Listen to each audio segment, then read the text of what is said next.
إن الحمد لله وسلم وسلم على نبينا مصطفى محمد صلى الله عليه وسلم وعلى آله وصحبه أجمعين أما بعد أعوذ بالله من الشيطان الرجيم بسم الله الرحمن الرحيم സൂറ ബഖറ 200-ാമത്തെ ആയത്ത് അല്ലാഹു സുബ്ഹാനഹു വ തആല വിശദീകരിക്കുന്നു.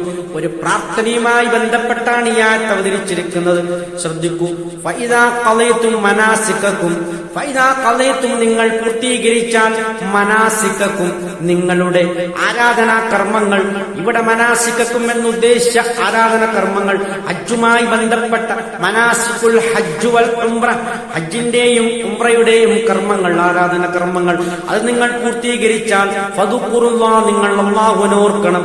കദികിരിക്കും, നിങ്ങൾ ഓർക്കുന്നത് പോലെ, ആബാഅക്കും നിങ്ങളുടെ പിതാക്കളെ ഓർക്കുന്നത് പോലെ, ഔ അശദ്ദു ദിക്റൻ, അല്ലെങ്കിൽ അതിനേക്കാളും വലിയൊരു കഠിനമായ ഓർക്കൽ അല്ലാഹുവിനെ ഓർക്കണം. ഇതെവിടെയാണ് ഇതിന്റെ സന്ദർഭം? മക്ക മുശ്രിക്കുകൾ ജാഹിലിയ കാലത്ത് ഹജ്ജിന് വേണ്ടി മിനയിൽ സമ്മേളിച്ചു കഴിഞ്ഞാൽ, അവർ ആ മിനയിൽ സമ്മേളിക്കുന്ന സമയത്ത് അവരുടെ പൂർവ്വ പിതാക്കളുടെ ചരിത്രങ്ങളും മറ്റ് ആഢ്യക്ഷരങ്ങളും വിളിച്ചു പറഞ്ഞുകൊണ്ട് പരസ്പരം അവർ പൊങ്ങച്ചം നടിക്കുന്ന ഒരു പ്രവണത അവർക്കുണ്ടായിരുന്നു. അതിനെ വിരോധിച്ചുകൊണ്ടാണ് അല്ലാഹു സുബ്ഹാനഹു വ തആല പറയുന്നത്, അങ്ങനെ നിങ്ങളുടെ പൂർവ്വപിതാക്കളുടെ മഹത്വങ്ങളും മറ്റ് കാര്യങ്ങളും ഇങ്ങനെ എണ്ണിപ്പറഞ്ഞുകൊണ്ട് സ്വന്തം പൊക്കിപ്പറഞ്ഞ് പൊങ്ങച്ചം പ്രകടിപ്പിക്കുകയല്ല വേണ്ടത്. കാരണം നിങ്ങൾ ഹജ്ജ് പൂർത്തീകരിച്ചു കഴിഞ്ഞാൽ അതിനേക്കാളൊക്കെ കഠിനമായ രൂപത്തിൽ നിങ്ങൾ അല്ലാഹുവിനെ ഓർക്കണം.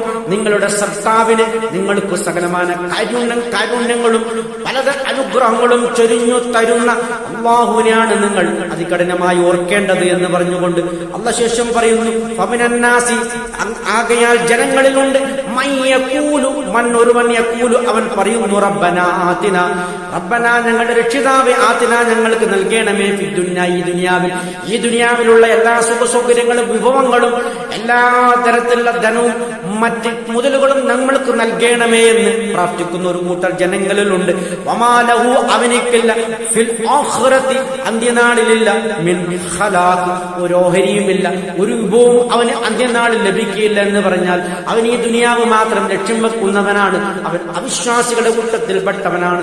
അവൻ ആഖിറത്തിൽ ലക്ഷ്യം വെക്കുന്നതേയില്ല, അവൻ ആഖിറത്തിൽ വിശ്വസിക്കുന്നില്ല. അങ്ങനെയുള്ളവരുടെ ഒരു പ്രാർത്ഥന വളരെ മോശമായ ദുഷിച്ചൊരു പ്രാർത്ഥനയാണ് അല്ലാഹു സുബ്ഹാനഹു വ തആല ഇവിടെ ചൂണ്ടിക്കാണിക്കുന്നത്.